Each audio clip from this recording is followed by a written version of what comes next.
നമസ്കാരം. Solar energy സെക്ടറിൽ ഒരു കുതിച്ചുചാട്ടമാണ് ഇന്ത്യ നടത്തിക്കൊണ്ടിരിക്കുന്നത്. റീസെൻ്റ്ലി ലോകത്ത് ഏറ്റവുമധികം സോളാർ എനർജി ഉൽപ്പാദിപ്പിക്കുന്ന രാജ്യങ്ങളുടെ പട്ടികയിൽ ജപ്പാനെ പിന്തള്ളി ഇന്ത്യ 3-ാം സ്ഥാനത്തെത്തുകയും ചെയ്തു.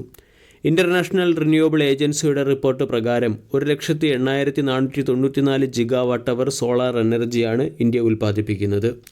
സോളാർ എനർജി ഇൻഡസ്ട്രി വളരെ വലിയ രീതിയിൽ വളരുന്നതുകൊണ്ട് ഈ സെക്ടറിൽ പൊട്ടൻഷ്യലുള്ള 2 മിഡ് ക്യാപ് സ്റ്റോക്കുകളെ കൂടി ഐഡൻറ്റിഫൈ ചെയ്യാവുന്നതാണ്. ഇന്നത്തെ വീഡിയോയിൽ സോളാർ എനർജി സെക്ടറിൽ ഗ്രോത്ത് പൊട്ടൻഷ്യലുള്ളതും 52 വീക്ക് ലോയ്ക്ക് അടുത്ത് ലഭിക്കുന്നതുമായ 2 മിഡ് ക്യാപ് സ്റ്റോക്കുകളെയാണ് പരിചയപ്പെടുന്നത്. ഒന്നാമത്തെ stock Vikram Solar limited. Vikram Solar limited 317 രൂപയ്ക്ക് അടുത്ത് ട്രേഡ് ചെയ്യുന്ന ഒരു സ്റ്റോക്കാണ്. 2025 ഓഗസ്റ്റ് മാസത്തിലാണ് കമ്പനി മാർക്കറ്റിൽ ലിസ്റ്റഡ് ആയത്. 52 week high 407, 52 week low 310. Vikram Solar Limited എന്ന company photovoltaic modules and solar പ്രോജക്റ്റുകളുടെ എഞ്ചിനീയറിംഗ്, പ്രൊക്യൂർമെൻറ്റ്, കൺസ്ട്രക്ഷൻ തുടങ്ങിയ സർവീസുകൾ നടത്തുന്ന ഒരു കമ്പനിയാണ്.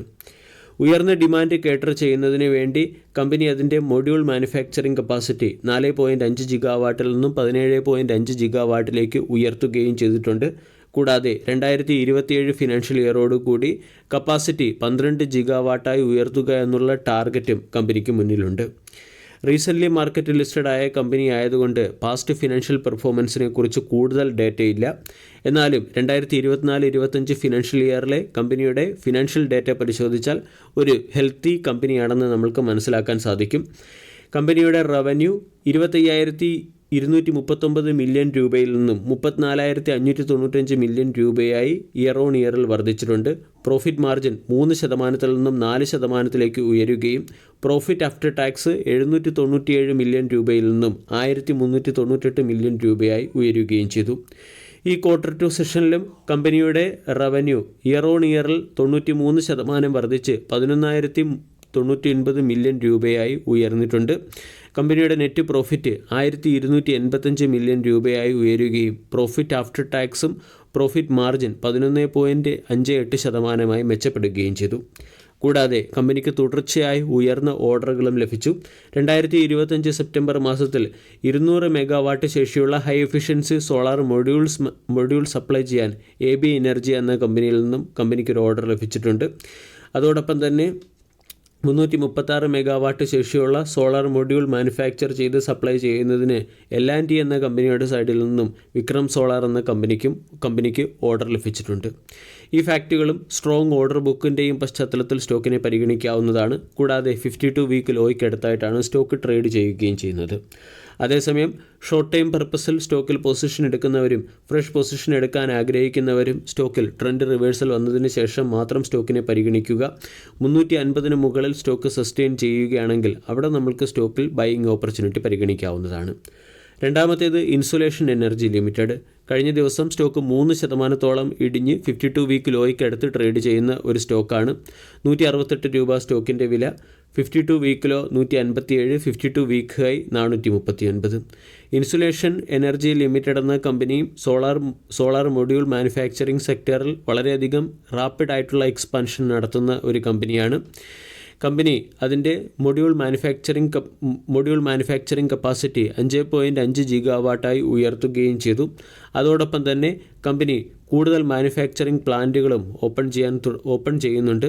റീസെൻ്റ്ലി രാജസ്ഥാനിൽ 4.5 ജിഗാവാട്ട് ശേഷിയുള്ള ഒരു ഫോട്ടോവോൾട്ടായിക് മൊഡ്യൂൾ കൊമേഴ്സ്യലി ഓപ്പറേഷൻ ആരംഭിക്കുകയും ചെയ്തു. അതോടൊപ്പം തന്നെ മധ്യപ്രദേശിൽ ഒരു പുതിയ പ്രൊഡക്ഷൻ പ്ലാന്റ് ആരംഭിക്കുന്നതിന് വേണ്ടി ലാൻഡ് അക്വിസിഷൻ കംപ്ലീറ്റ് ചെയ്യുകയും ചെയ്തു. ഇതിൻ്റെ പശ്ചാത്തലത്തിൽ ഇൻസുലേഷൻ എനർജി എന്ന സ്റ്റോക്കിനെയും നമ്മൾക്ക് പരിഗണിക്കാം. ഇനി കമ്പനിയുടെ ഫിനാൻഷ്യൽ പെർഫോമൻസ് നോക്കുകയാണെങ്കിൽ ഇയർ ഓൺ ഇയറിൽ കമ്പനിയുടെ ടോട്ടൽ റവന്യൂവിൽ വർധനവുണ്ടായിട്ടുണ്ട്. 2023 ഫിനാൻഷ്യൽ ഇയറിൽ 2,794 മില്യൺ രൂപയുടേതായിരുന്നു റവന്യൂ. അത് 24 ഫിനാൻഷ്യൽ ഇയർ ആയപ്പോൾ 7,372 മില്യൺ രൂപയുടെയും 2025 ഫിനാൻഷ്യൽ ഇയറിൽ 13,338 മില്യൺ രൂപയുടേതുമായി ഉയർന്നു. നെറ്റ് പ്രോഫിറ്റ് 107 മില്യണിൽ നിന്നും 1,262 മില്യൺ രൂപയിലേക്ക് 23 മുതൽ 25 ഫിനാൻഷ്യൽ ഇയറിനിടയിൽ വളർന്നിട്ടുണ്ട്.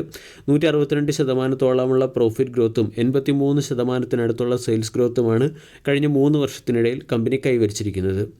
അതോടൊപ്പം തന്നെ ക്ലീൻ എനർജി ട്രാൻസിഷനിൽ മികച്ച രീതിയിലുള്ള ഇന്ത്യയുടെ ക്ലീൻ എനർജി ട്രാൻസിഷനിൽ നിന്നും മികച്ച ബെനിഫിറ്റ് ലഭിക്കാൻ സാധ്യതയുള്ള കമ്പനിയാണ്. സ്ട്രോങ് ഫിനാൻഷ്യൽ പെർഫോമൻസും മികച്ച ബിസിനസ് മോഡലും അതോടൊപ്പം തന്നെ കപ്പാസിറ്റി എക്സ്പാൻഷനും ഈ കമ്പനിയുടെ സവിശേഷതകളാണ്. 2015 എസ്റ്റാബ്ലിഷ്ഡ് ആയ കമ്പനിയാണ്. ROE 34%, ROCE 34.7%. റീസെൻ്റ്ലി പുറത്തുവിട്ട കമ്പനിയുടെ ക്വാർട്ടർലി റിസൾട്ടിൽ സെയിൽസ് 722 കോടിയിൽ നിന്നും 777 കോടിയിലേക്ക് എത്തുകയും നെറ്റ് പ്രോഫിറ്റ് 65 കോടിയിൽ നിന്നും 80 കോടിയിലേക്ക് ഉയരുകയും ചെയ്തു. ROE 40%-അടുത്തായിട്ടാണ്. കൂടാതെ 666 കോടി രൂപയുടെ റിസർവ് ഉള്ള കമ്പനിയാണ്. എന്നാൽ കടബാധ്യത കൂടുതലാണ് എന്നുള്ളത് ഒരു പ്രധാനപ്പെട്ട കൺസേൺ ആണ്. 1234 കോടി രൂപയുടെ കടബാധ്യതയാണ് കമ്പനിക്ക് മുകളിലുള്ളത്. പ്രൊമോട്ടേഴ്സിന് 66% സ്റ്റേക്ക് ഹോൾഡിംഗ്. റീസെൻ്റ്ലി പ്രൊമോട്ടേഴ്സ് അവരുടെ സ്റ്റേക്ക് ഹോൾഡിംഗ് 70%-ൽ നിന്നും 66%-ലേക്ക് കുറച്ചിട്ടുണ്ട്. FISന് 0.79ഉം DISന് 0.55% സ്റ്റേക്ക് ഹോൾഡിംഗ് ആണുള്ളത്. ഡെപ്റ്റ് ടു ഇക്വിറ്റി റേഷ്യോ നോക്കുകയാണെങ്കിൽ ഡെപ്റ്റ് ടു ഇക്വിറ്റി റേഷ്യോ അത്ര ഫേവറബിൾ അല്ല. കമ്പനി എക്സ്പാൻഷനിൽ ശ്രദ്ധ കേന്ദ്രീകരിക്കുന്നെങ്കിലും ഉയർന്ന രീതിയിലുള്ള കടബാധ്യതയും പ്രൊമോട്ടേഴ്സ് അവരുടെ സ്റ്റേക്ക് ഹോൾഡിംഗ് ഉയർത്തുന്നതും ഈ കമ്പനിയിലെ ഒരു റെഡ് ഫ്ലാഗ് ആയിട്ട് പറയാവുന്നതാണ്. വിക്രം സോളാറിനെ സംബന്ധിച്ചിടത്തോളമുള്ള ഏറ്റവും പ്രധാനപ്പെട്ട കൺസേൺ കമ്പനിയുടെ പ്രൊമോട്ടർ ഏകദേശം 40%-ഓളം ഷെയറുകൾ പ്ലഡ്ജിൽ വെച്ചിരിക്കുന്നു എന്നുള്ളത് ഒരു കൺസേൺ ആണ്. ഈ രണ്ട് സ്റ്റോക്കുകളും മിഡ് ക്യാപ് സെക്ടറിലെ സ്റ്റോക്കുകളാണ്. ടെക്നിക്കലി ഈ രണ്ട് സ്റ്റോക്കുകളും ഇപ്പോൾ വീക്കാണ്. സ്റ്റോക്കിൽ ടേൺ അറൗണ്ട് വരികയാണെങ്കിൽ മാത്രം നമ്മൾക്ക് പരിഗണിക്കാവുന്നതും വാച്ച് ലിസ്റ്റിൽ ഉൾപ്പെടുത്താവുന്നതുമായ രണ്ട് സ്റ്റോക്കുകളാണ് ഇൻസൊലേഷൻ എനർജിയും വിക്രം സോളാറും. വീഡിയോ എല്ലാവർക്കും ഇഷ്ടമായി എന്ന് വിശ്വസിക്കുന്നു. താങ്ക്